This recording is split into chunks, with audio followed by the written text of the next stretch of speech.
క్షమించాలి. క్షమించిన తర్వాత మరలా వారితోనే సాంగత్యం చేస్తున్నావా? మరలా వారి దగ్గరికి వెళ్తున్నావా? కొన్నిసార్లు you have to make that distance. కొన్నిసార్లు ఏం చేయాలి తెలుసా? నీ ఫోన్లో కాంటాక్ట్ డిలీట్ చేయాలి.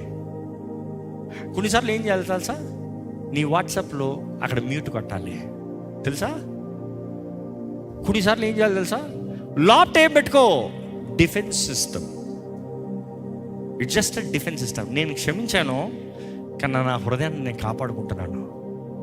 నేను క్షమించాను కానీ మరలా ఈ అవకాశం ఇస్తానికి నేను అనుమతిస్తున్నా. నేనైతే నా జీవితంలో చాలామందికి చాలాసార్లు చెప్పాను, నీ పైన నా చుక్క కూడా కోపం లేదు, బాధ లేదు, ఐ లవ్ యూ, నీకు ఎప్పుడైనా సహాయం కావాలంటే నా దగ్గర రా, కానీ నువ్వంటే నాకు ఏది లేదు, ఐ ఫర్గివ్ 100%. కానీ నీ దారి వేరు, నా దారి వేరు. నీ దారిలో నేను రావాలంటే అయ్యేది కాదు, నా దారిలో నువ్వు రావాలంటే అయ్యేది కాదు. దేవుడు నీకు నిర్ణయించిన దాని ప్రకారం నువ్వు వెళ్ళు, నేను నాకు నిర్ణయించిన దాని ప్రకారం నేను వెళ్తాను అని చెప్పి వదిలేస్తా. ఈరోజు ఎంతోమంది గాసిపర్స్ ఎక్కడి నుండి వస్తారు తెలుసా? విమర్శకులు, గాసిపర్స్, సనుగులు చెప్పేవారు, వీళ్ళందరూ ఎక్కడి నుండి వస్తారు తెలుసా? గాయపరచబడిన హృదయాల నుండి వస్తారు.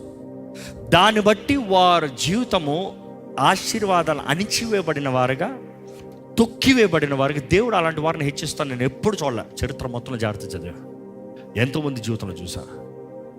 ఒకడు తగ్గించుకున్నప్పుడే హెచ్చిస్తాడు. యోసేపు చూడండి, బెస్ట్ ఎగ్జాంపుల్.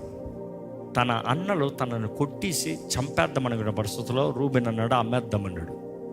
అమ్మేద్దామంటే బానిసగా పర్షియా ప్రాంతం నుండి ఐగుప్తుకి వెళ్ళే వారి దగ్గర, ట్రేడర్స్ దగ్గర అమ్మేశారంట బానిసగా. వారెళ్ళి ఐగుప్తులో యోసేపుని అమ్మి వేశారు. పోతీఫర్ కొనుక్కున్నాడు. పోతీఫర్ ఇంట్లో నమ్మకస్తుడుగా ఉంటే పోతీఫర్ భార్య, ఆమె స్వార్థం, విషపు సోల్టై, పారిపోయాడు. సోల్టై కట్ చేసుకున్నాడు. దేవుడు నాకు ఏం చేస్తుంది? వ్యభిచారాన్ని ఎదురించి కాదు, అక్రమ సంబంధ కార్యాలను ఎదురించి కాదు, అక్కడ నుండి పారిపో. The remedies run away. అదే అంటున్నాడు, sometimes you have to just run away. ఇదిగో నా కొలీకే పర్వాలే, నీ ఆఫీస్లోనే కూర్చుంటాను, ఏం అవదలే, no no no no no, ఏం అవ్వదు కాదు, పారిపో. నా ఉద్యోగం మారాలా? Sometimes everything has a price to pay. నేను ఇక్కడ నుంచి పోవాలంటే కష్టం కదా. మొత్తానికి జీవితం నాశనం చేసుకుంటావా, మేలు చేసుకుంటావా? ఎందుకంటే నేను ఉన్న చోటే ఉంటాను, ఉన్న రీతిగానే ఉంటాను, చేసే తప్పే చేస్తాను, నేను పాపానికి చోటిస్తాను, అవ్వదు. దేవుడు కార్యం చేయాలంటే అవ్వదు. దేవుడు తప్పకుండా మేలు చేస్తాడు. నువ్వు సరైన నిర్ణయం, పరిశుద్ధత నిమిత్తమై, మేలు నిమిత్తమై నిర్ణయం చేసినప్పుడు దేవుడు నిశ్చయంగా నీ జీవితంలో హెచ్చింపిస్తాడు. యోసేపు చూస్తే అక్కడి నుండి అమ్మవేయబడిన వాడు ఇక్కడికి వస్తే ఇక్కడ కీడు జరిగింది, ఇంకో చోటకి వెళ్ళాడు. సోల్టై అవ్వలే, మనసులో ఏం పెట్టుకోలే, చెరసాల్లోకి వెళ్ళాడు. అక్కడ నమ్మి పోరా పోయి రాజు నన్ను జ్ఞాపకం చేసుకోరా అంటే జ్ఞాపకం చేసుకోలే. కానీ దేవుడు అనేం చేశాడా?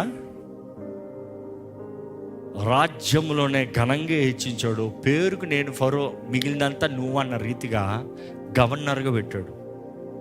కానీ గవర్నర్గా పెట్టినప్పుడు యోసేపు హృదయం చూడు, ఎక్కడరా పోతీఫర్, ఎక్కడరా పోతీఫర్ భార్య అన్నాడా? ఖర్చు తీసాడా?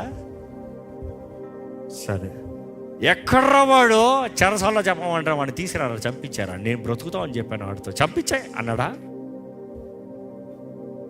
ఈయన కొట్టి చంపేద్దాం అనుకున్న అన్నలు వచ్చారు. ఏం చేశాడు? అన్నలారా, మీరు నా నిమిత్తమై కీడు తలంచారు, కానీ దేవుడు మేలుగా మార్చాడు. చూసి అది తన హృదయ, హిస్ సోల్ ఇస్ క్లీన్. అందుకని నీ ఆత్మ వర్ధిల్తున్న రీతిగా నువ్వు అన్ని విషయం, ఎవ్రీథింగ్ ఇస్ అ సీజన్. నువ్వు అనొచ్చు, నేను చేశాను, క్షమించాను, ఏమైందో there is a season. Wait. దేవుడు పరీక్షిస్తున్నాడు. యోబుని పరీక్షించాడు. పోగొట్టుకున్న దాన్ని అన్నిటికీ 2 ఆశీర్వాదాన్ని ఇచ్చాడు. ఈరోజు అంటున్నాను, క్షమాపణ నీలో లేకపోతే బంధించబడిన స్థితుల్లో ఉన్నావు. ఈరోజు బంధించబడిన స్థితిలో ఉంటే దేవుడు వాక్యంతో దూరంగా దేవుడు మాట్లాడుతున్నాడు. దేవుడి చేతుల్లో సమర్పించుకో, వారిని క్షమించు, నమ్ము. మనుషులు కీడు చేస్తారు, అదే మనుషుడు బుద్ధి, స్వార్థపు బుద్ధి. కానీ దేవుడు మేలు చేస్తాడు. వారిని క్షమించు. అదే టైంలో remove all ungodly soul ties. నువ్వు చేయవలసిన చేయి, కట్ చేయాల్సిన కట్ చేయి. ద్వేషం కాదు, కోపం కాదు, దూషిస్తాం కాదు, జస్ట్ కట్. ఎందుకంటే నీ మైండ్, నేను ఎప్పుడు ఒకటి అంటాను, నేను ఎక్కువ నా సంగతి చాలా తక్కువ మందికే తెలుసు. నేను నా భార్యని అడిగితే చెప్తారు, లేకపోతే నా కోర్ టీంని అడిగితే చెప్తారు. నేను స్టేజ్ మీద ఎక్కువ మాట్లాడతాను, కానీ ఇంట్లో ఎక్కువ మాట్లాడను, చాలా మౌనంగా ఉంటాను. నేను చాలా తక్కువ మందితోనే మాట్లాడతాను. నేను ఎప్పుడు అంటానో, నేను మాట్లాడే వారిని బట్టి నా మైండ్ ఇన్ఫ్లుయెన్స్ అవుతుంది. So I keep it very minimal. నేను పర్సనల్గా సోషల్ మీడియా హ్యాండిల్ చేయను. నేను సోషల్ మీడియాలో నేను లేను, మా మేనేజ్మెంట్ టీం హ్యాండిల్ చేస్తారు. దానికి ఆఫీస్లో సిస్టమ్ ఉంటుంది, దాంట్లో హ్యాండిల్ చేస్తారు. నేను ఇన్స్టాగ్రామ్, నా ఫోన్లో ఇన్స్టాగ్రామ్ లేదు, ఫేస్బుక్ లేదు, ఏ తొక్క తోలు ఉండదు. మీ భాషలో చెప్తున్నా, అర్థమైందా?